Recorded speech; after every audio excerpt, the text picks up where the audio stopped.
15 जून 2020 भारत और चीन के बीच खूनी झड़प हुई। इस झड़प में भारत के 20 जवान शहीद हो गए। हालांकि तब सैनिकों के लापता होने के बारे में कोई खबर नहीं दी गई थी। गुरुवार 18 जून को भारतीय सेना की तरफ से बताया गया कि पूर्वी लद्दाख की गलवान घाटी में चीनी सेना के साथ हिंसक संघर्ष में शामिल कोई भी भारतीय सैनिक लापता नहीं है। लेकिन अब मीडिया रिपोर्ट्स की माने तो 19 जून को चीन ने 4 अधिकारियों सहित 10 भारतीय सैनिकों को लौटाया है, जिन्हें 15 जून की झड़प के दौरान चीनी सैनिकों ने बंधक बना लिया था। हालांकि इस पर सेना की तरफ से अभी तक कोई आधिकारिक बयान नहीं आया है। आपको बता दें कि भारतीय जवानों को LAC यानी लाइन ऑफ एक्चुअल कंट्रोल से छोड़ा गया है। इंडियन एक्सप्रेस की एक रिपोर्ट की माने तो इसके लिए लगातार बातचीत का दौर चल रहा था। मंगलवार से गुरुवार के बीच मेजर जनरल लेवल की 3 दौर की बातचीत हुई, जिसके बाद चीन भारतीय सैनिकों को छोड़ने को राजी हुआ। सैनिकों के भारत लौटने के बाद तय नियम के मुताबिक उनका मेडिकल चेकअप किया गया और उनके साथ शुरुआती बातचीत हुई है। गौर करने वाली बात यह है कि 1962 के भारत चीन युद्ध के बाद ये पहला मौका है जब चीन ने भारतीय सैनिकों को बंधक बनाया है। दैनिक भास्कर की एक रिपोर्ट के मुताबिक सेना के सूत्रों ने 15 जून के हिंसक झड़प के बाद कहा था कि 15 से 20 सैनिक लापता हैं।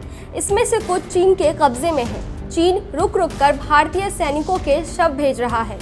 कुछ सैनिक नदी में गिर गए हैं, जिनके शव मिल रहे हैं। तब बताया गया था कि इस झड़प के दौरान 45 जवानों को बंधक बनाया गया था, जिनमें से 25 को छोड़ दिया गया है।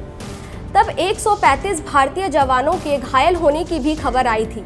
लेकिन अब खबर ये आ रही है कि दोनों सेना में बातचीत हुई और 3 दिनों की बातचीत के बाद चीनी सेना ने 4 मेजर सहित 10 भारतीय सैनिकों को छोड़ दिया है।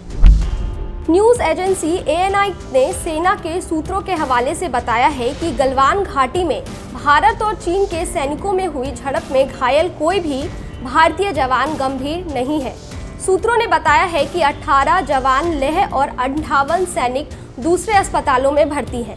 इनमें से सभी की स्थिति अब स्थिर है। सूत्रों ने कहा है कि लेह के 18 जवान 15 दिन में ड्यूटी पर आ जाएंगे। दूसरे अस्पतालों में भर्ती जवानों को ड्यूटी पर लौटाने में महज 1 हफ्ते का वक्त लगेगा। आपको बता दें कि 15 जून को हुए झड़प में भारत के 20 वहीं चीन के 40 सैनिक मारे गए।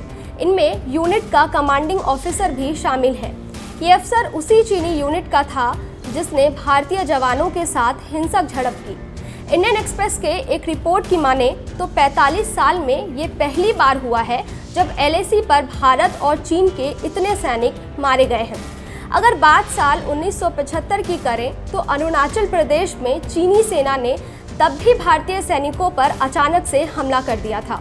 साल 1967 में भी सिक्किम के नाथुला में भी 88 भारतीय जाबाज मारे गए थे और चीनी सैनिकों के मृतकों की संख्या 300 से ज़्यादा थी।